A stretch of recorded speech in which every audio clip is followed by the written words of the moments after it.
तो अब से लेकर के और कल शाम तक समय है आपके पास, आप सीख लो सब और समझ लो और परहेज थोड़ा करो।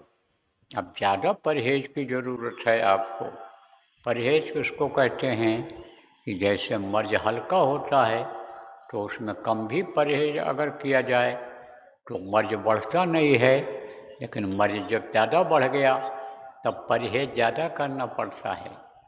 तो ये जो मर्ज पैदा हो गया है, जिससे तकलीफ़ें मिल रही हैं, जिससे रोना धोना हो रहा है, जिससे टेंशन बढ़ रहा है, ये जो तकलीफ़ें बढ़ गई हैं, समझ लो मर्ज बढ़ गया, समझ लो कर्म बढ़ गए। अब ये कर्म तभी कटेंगे जब भजन करेंगे, ध्यान करेंगे, सुमिरन करेंगे और ठीक से करेंगे और उसके साथ परहेज करेंगे। ऐसे लोगों का साथ नहीं करेंगे कि जैसे से कर्म आ जाता है, जैसे से फिर आदमी का मन उधर ही चला जाता है जो पहले करता रहा। तो बहुत सी चीज़ें ऐसी हैं जब पुराने लोग आपको बताएंगे, पुराने लोग बताएंगे कि ऐसों का साथ मत करो। एक दो बात मोटी बात आपको बता दूँ, ऐसे का साथ नहीं करना चाहिए कि जो परमात्मा में बाधा डाल दे, जो भजन न करने दे, जो और काम में मन को लगा दे, घुमाने टहलाने में और इसमें कर दे, परमात्मा में बाधा डाले। ऐसे लोगों का साथ नहीं करना चाहिए। ऐसे लोगों का साथ नहीं करना चाहिए कि जो समय में कंजूसी करावे आपके कि चलो 1 ही घंटा कर लेना, चलो साधना शिविर में आधा घंटा ही करके और चले आएंगे, चलो तुम सेवा दे रहे हो जो तो थोड़ा ही दे दो, बाकी तो रखो अपने पास, फिर खर्च कर लेना। तो इस तरह के लोगों से साथ करने से नुकसान होता है, झूठे का साथ करने से नुकसान होता है, धोखा देने वाले से के साथ करने से धोखा मिलता है, नुकसान होता है। जो स्वार्थी होता है, आप पे समझो आपका काम मौके पर बिगाड़ सकता है।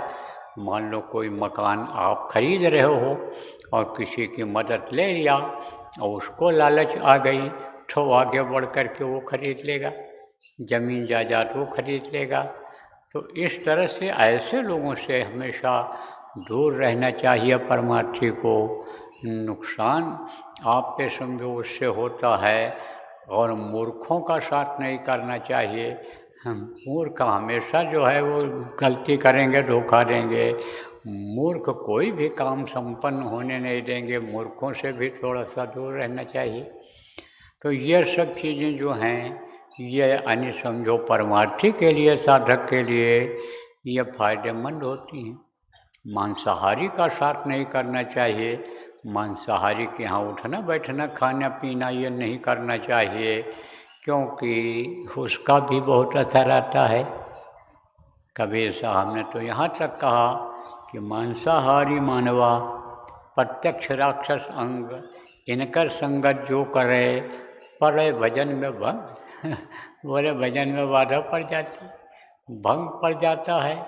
अगर मांसाहारी के घर खा लो, वैश्य धीमर और शिकारी, निप विषयी और मांसाहारी, इन घर भोजन करे जो संता, साधन भजन का हो जाए अंता। वैश्या जो देह व्यापार करके पैसा इकट्ठा करती है, उसके यहाँ उसके धन का उपयोग कर लो, खा लो। वैश्या धीमर, ये जो धीमर होते हैं, शिकारी होते हैं, जीव हत्या करते हैं। वैश्या धीमर और शिकारी कोई भी चीज़ का शिकार करने वाले जो होते हैं जिससे हत्या होती है। धीमर ये होते हैं मछली मारने वाले, ये वो सब ये सब धीमरों में आते हैं। तो वैश्या धीमर और शिकारी। नृप, नृप माने क्या होता है? राजा। राजा का धन भी बहुत अच्छा नहीं होता है।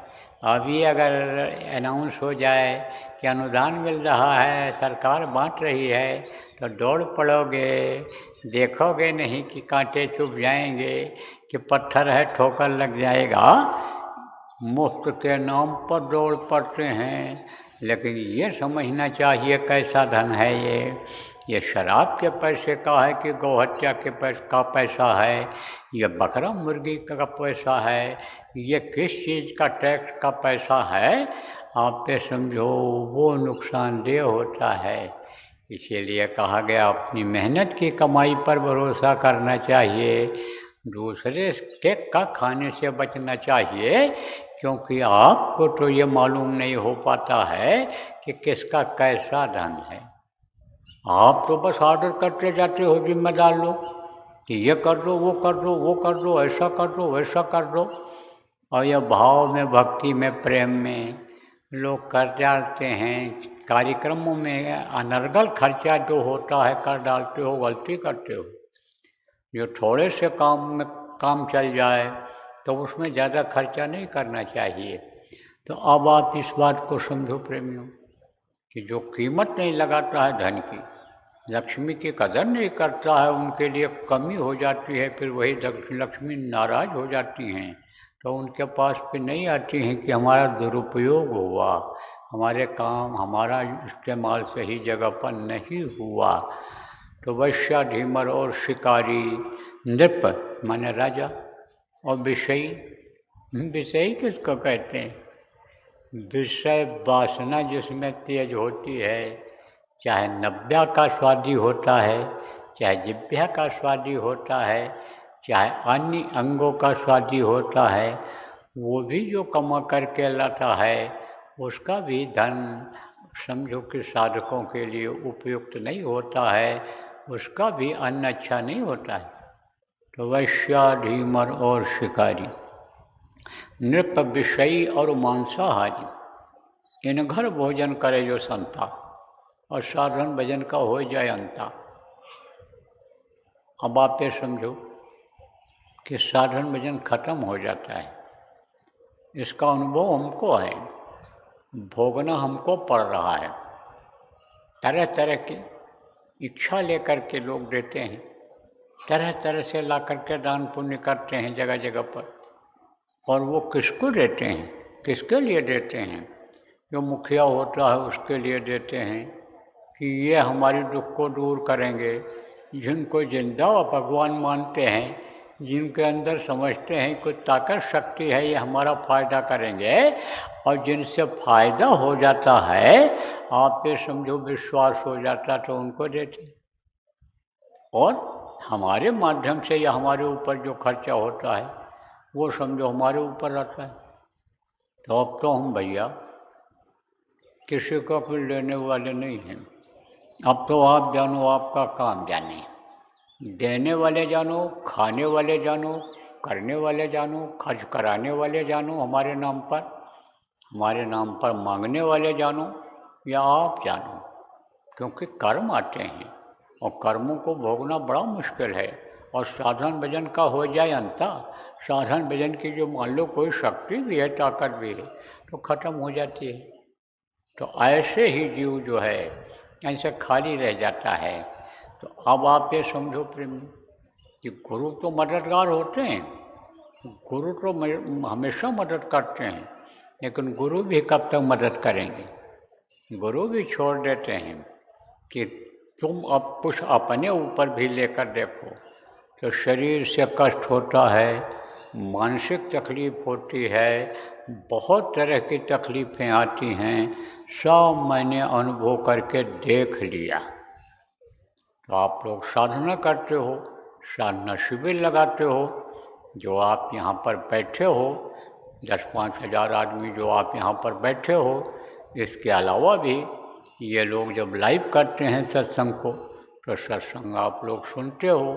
तो जो भी सुन रहे हो, जो भी यहाँ पर बैठे हो, आप इस बात को समझो कि बचो कर्मों से। जितने ज़्यादा कर्म से बचोगे उतने ही आपका फायदा होगा। तकलीफ क्यों हो रही है? कर्मों के चक्कर से ही हो रही है। तो अब जो कहा जाए उसको सुन करके उसका अमल करो, और जो न समझ पावें उनको आप जो जिम्मेदार लोग हो वो उनको समझाओ। आपकी जिम्मेदारी तभी मानी जाएगी। और अगर आप यानी समझो कि नहीं समझा पाए, तो वो आप मत सोचो कि हम सेवा में लगे हैं, यही सेवा हमारे काम आएगी। आपके ऊपर अगर मान लो कर्म आ गए उसका कि जिम्मेदार तो आप बन गए, लेकिन इनको समझा नहीं पाए, कर्म नहीं करा पाए, इनके कर्मों को ध्यान भजन करा करके साधना शिविर में बैठा करके और आप धुलवा नहीं पाए, तो आएगा आपके ऊपर भी। इसलिए इनको समझाओ। बहुत से लोग समझ नहीं पाते।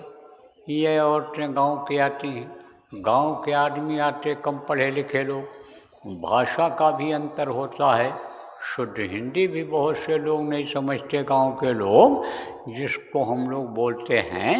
तो आप लोग जो समझते हो, आप लोग उनको अपनी भाषा में समझाओ, उनको पक्का करो। यह है परमार्थी काम। हम तो लगे हुए हैं, हम कहाँ जाएंगे। जीव तो सब मतलब ये है, गुरु महाराज ने हमको जीवों को सौंप रखा है, लेकिन हम भले की ही बात करते हैं। और हम तो यही चाहते हैं कि हंसते खेलते बीते जिंदगानी, यह जिंदगानी हंसते खेलते बीते और अंत में अपना परम धाम मिल जाए, फिर दोबारा इस मनुष्य शरीर में दुख के संसार में आना न पड़े। देखो प्रेमी, अब समय ज़्यादा हो रहा है, तो हम अब ज़्यादा नहीं बोलेंगे, लेकिन जो बोले हैं इसको समझो और इसको करो। आप सबके लिए एक तरह से सीख वाली बात है। सब लोग हो सकते हो सारी बातों को न समझे हो, तो आप लोग एक दूसरे से पूछो कि भाई क्या क्या बात बताया आज बाबा ने, और क्या बातें हैं हमारे अमल के लायक, तब वो बताएंगे कि ये बातें बताया है। क्योंकि सब नहीं समझ पाते हर बात को, लेकिन बहुत से लोग बातों को समझ लेते हैं, अपने मतलब वाली बात को समझ लेते हैं। तो जब 4 लोगों से बात करोगे तो 4 तरह की समझी हुई बात को बताएंगे, तो आपको जानकारी हो जाएगी इस बात की। तो अब हम करेंगे समाप्त, समय ज़्यादा हो रहा है। कल सुबह घंटी जो ध्यान भजन की बजती है 4 बजे, वो 4:30 बजे बजेगी और 5 बजे से शुरू होगा और 2 घंटा चलेगा। उसी में सुमिरन, उसी में ध्यान, उसी में भजन। और समय अगर रहेगा तो कुछ सुनाया जाएगा, और नहीं तो फिर आपको उठा दिया जाएगा, क्योंकि कल के दिन ये लोग और कोई कार्यक्रम करना चाहते हैं, योजना बनाए हैं यहाँ के लोग, आपको नगर दर्शन कराना चाहते हैं, तो समय नहीं रहेगा। तो शाम को सबको सुनने को मिलेगा, तब तक और भी लोग आ जाएंगे। तो जो भी दया गुरु महाराज की होगी, जिस दिन जो दया होगी, जो सुनवाने को उनकी मौज होगी, वो सुनवा देंगे। हम तो बस खाली लाउड स्पीकर रहेंगे, मशीन तो उनके पास रहेगी, वो मशीन बोलती है, बोलने वाले के को ब्रॉडकास्ट करती है वो। तो यही बात समझ लो, हम तो अपने को कुछ समझते ही नहीं हैं, लेकिन ये ज़रूर है कि गुरु भक्ति यानी समझो कि के अंतर्गत लगे रहना चाहते हैं और गुरु भक्ति ही मांगते हैं उनसे। भक्ति दान मोहदेव नित्य, परम गुरु दातार भक्ति दान हमको बराबर दिए रहो। तो हम तो लगेंगे ही, जो यानी समझो उनकी मौज होगी तो आपको सुनाया भी जाएगा, समझाया भी जाएगा। नए लोग जो आएंगे उनको नामदान भी दिया जाएगा। बोलो जय गुरुदेव। अब जितने लोग यहाँ आए हो, तकलीफ वाले हो या जो लोग आएंगे, उनको आप बता देना कि महाराज जी को सुन नहीं रहे इस समय, और सुनने में भी हमको दिक्कत होती है। सही बात तो ये है, हमारा कान को सब कमज़ोर हो गया, उम्र के हिसाब से नसें कमज़ोर हो जाती हैं, तो सुना ही नहीं पड़ता है। तो हमसे कुछ कहने की ज़रूरत नहीं, हम सुने न सुने, बस आप सुमिरन ध्यान भजन करने लग जाओ, और जिसको जो बताया गया पहले उसको बराबर विश्वास के साथ करते रहना। इससे तकलीफ़ों में धीरे धीरे आराम मिलने लग जाएगा। बस यही बात समझ लो कि 100 मर्जों की एक दवाई, सुमिरन ध्यान भजन करो मेरे भाई, बस यही बात समझ। तो बोलो जय गुरुदेव। जय गुरुदेव, जय गुरुदेव, जय गुरुदेव, जय जय गुरुदेव।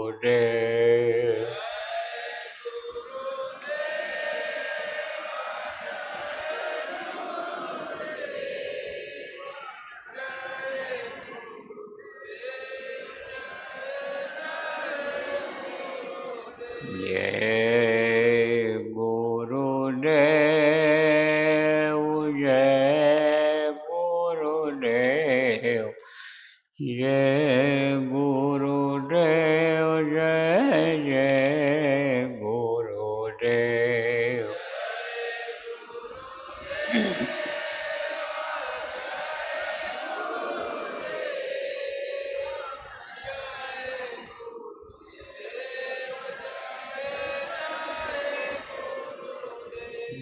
जय गुरुदेव,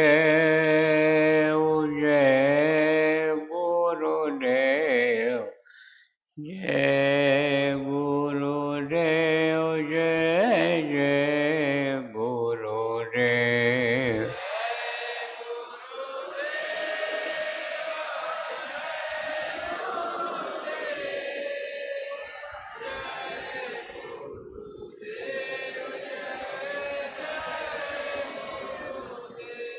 जय गुरुदेव,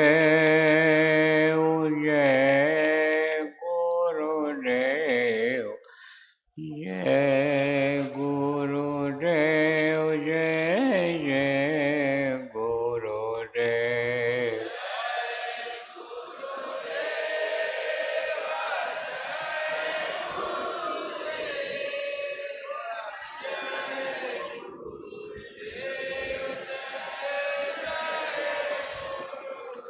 जय गुरुदेव,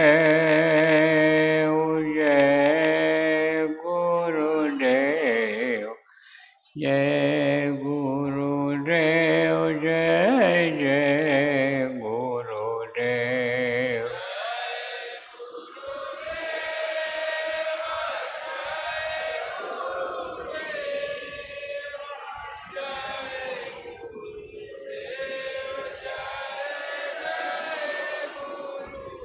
जय गुरुदेव, जय गुरुदेव, जय गुरुदेव, जय जय गुरुदेव।